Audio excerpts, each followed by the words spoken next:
Friend, কেমন আছো? অবশ্যই ভালো আছে, আমি অনেক ভালো আছি।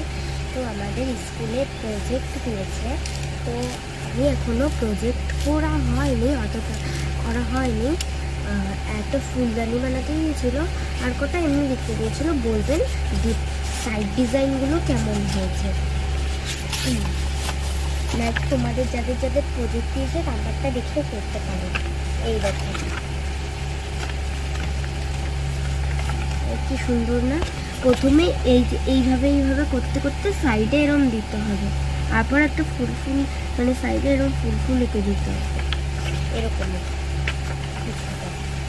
তারপরে এরকম ফ্রেন্ডস এরম ওপরে ফুল দিয়ে দিয়েছি, এই ওপরে যে মার্জিনটায় ফুল দিয়ে এরকম অরেঞ্জ কালার দিয়েছি। এছাড়াও তোমরা যেভাবে এই জায়গাটা বাদে এখানে যেরকম ইচ্ছা কালার দিতে পারো।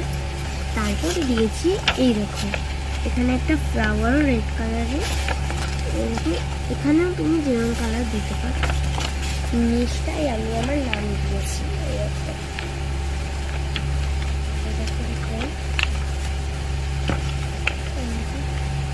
এখানে প্রথমে একটা ছোট ডিজাইন করেছি নর্মাল, দেখো এখানেও ডিজাইনগুলো খুব সুন্দর কেমন করেছে বোঝাচ্ছি। দেখুন এখানে প্রথমে এখানে একটা লাল কালার দিয়ে পুঁতি দিয়ে এখানে এরকম করে দিয়েছি, আর এখানে আমার নামটা লিখে দিয়েছি এরকম। আর এখানে বাড়ি খুবই সুন্দর। এই প্রজেক্টের বিষয়টা আপনারাও সাইড ডিজাইন করতে পারেন দেখে, তা বলবেন কেমন হয়েছে। এটা আমার স্কুলে প্রজেক্ট দিয়েছিল, এরকম আরও দুটো করেছি এরকম সেম। তো আপনারাও চাইলে করতে পারেন, কোনো সমস্যা নেই, খুবই সহজ। তো নর্মালের মধ্যে সিম্পলের মধ্যে এটা খুবই সুন্দর লাগে। আপনারাও যদি চান তাহলে করতে পারেন। বাই। এই দেখুন ফ্রেন্ড, এই যে এই ফুলদানিটা বানাতে দিয়েছে, এখানে একটা বেল্ট লাগাতে হবে, একটা ফুল বসাতে হবে, আর এর ভিতরটায় একটা ফুল বা আমার ইচ্ছে হলে ফুল দিতেই পারি। তো এই প্রজেক্ট দিয়েছে। আরও একটা জিনিস দেখাবো তোমাদের। এই দেখুন ফ্রেন্ড, আমার কাছে একটা পেপার আছে, এটা দিয়ে এখন কাটিং করবো ফ্লাওয়ার। চলো দেখানো যাক।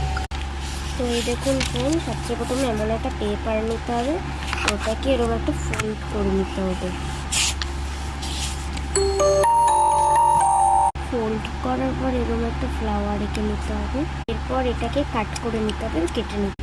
ফ্রেন্ডস, কাট করে নেওয়ার পর এই যে আমার ফ্লাওয়ার কি সুন্দর হয়েছে। তো ফ্রেন্ডস, এখনের মতন বাই বাই।